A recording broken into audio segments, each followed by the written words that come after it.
dangan cosaan fatinje mo matama kwa dembe tandoa in a cafno dan ngel na Dioffior o den gen waye o koro tewo mak fo ndeb den nan naya bet yon nof ken nan gilo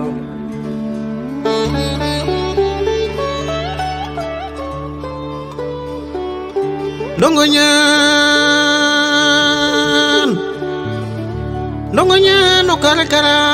tanare na jombo cang tamtamstudio.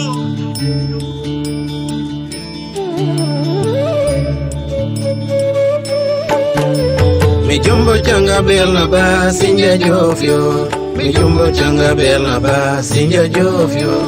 ngim yo kare kare wa sinju Dioffior ngim yo kare kare wa sinju Dioffior gabo ngatuye gabo are du digante kasama sogine Bisaw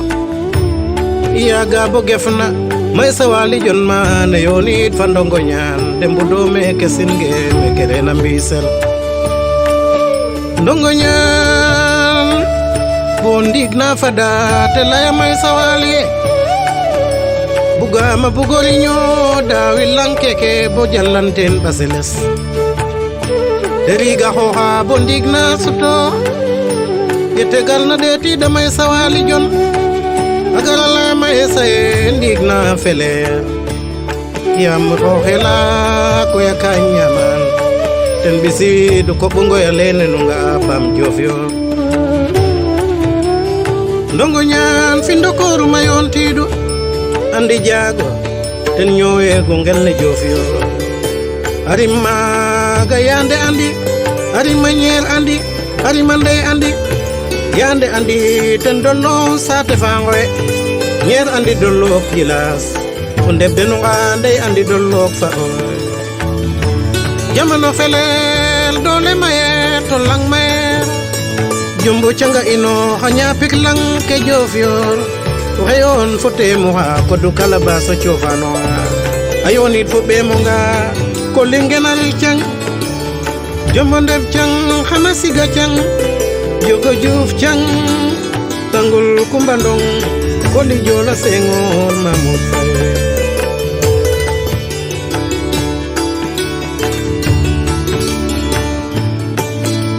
mi jombo canga berna ba sinja Dioffior mi jombo canga berna ba sinja Dioffior gim yo kare kare wa sinju Dioffior gim yo kare kare wa sinju Dioffior mi jombo canga berna ba sinja Dioffior mi jombo canga berna ba sinja Dioffior gim yo kare kare wa sinju Dioffior gim yo kare kare wa sinju Dioffior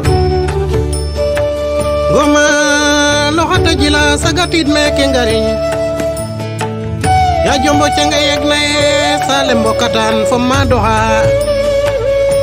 te dabango malo ma ngariñ te njetay ne dendal nit ka ma doxa yamma dagal na mana ngariñ ten refo mbinna jim ndur xaye ambiyanan lumba tof te ñam dembala nin mbala mbiyanin xabel te ñam umma dalaya dene hanu ñowta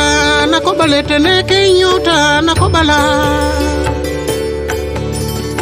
dela dene njang yo lanke ngeen yo xedam te barke ngeen yo keke bisi du barke fane Dioffior te njaan la na jombo cang ten jopru fu matna na Mbake Njaay Mbake mat Njaay o yal jaxaw na 1882 ko na 1884 Mbake mat jarama umma doxa jaxaw jombo cang ya tegala no lanke Dioffior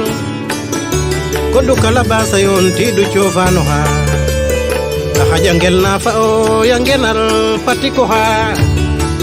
iden daw ka o xin genara sobida den no binne Dioffior mi jombo canga berna ba sinja Dioffior mi jombo canga berna ba sinja Dioffior gimyo kare kare wa sinju Dioffior gimyo kare kare wa sinju Dioffior mi jombo canga berna ba sinja Dioffior mi jombo canga berna ba sinja Dioffior gimyo kare kare wa sinju Dioffior gimyo kare kare wa sinju Dioffior mbokato tenungoita fatti mbokato jombo cang fandongo nyan kenangoitu men gari dio mbokato den yaay ke foppa mbokato jofan kare kare rikwa mengeñ sasañ rabol simalawa fatik feyan wagadua fejor jegandum foyilwa Dioffior yotono ndefoleng na 1925 latane nying tende du jara fa oya saka Dioffior yaga sel jegater yende mboga na kantong nendangan bona 1926 oma da janga choda musa ndesar jaraf Dioffior da boroha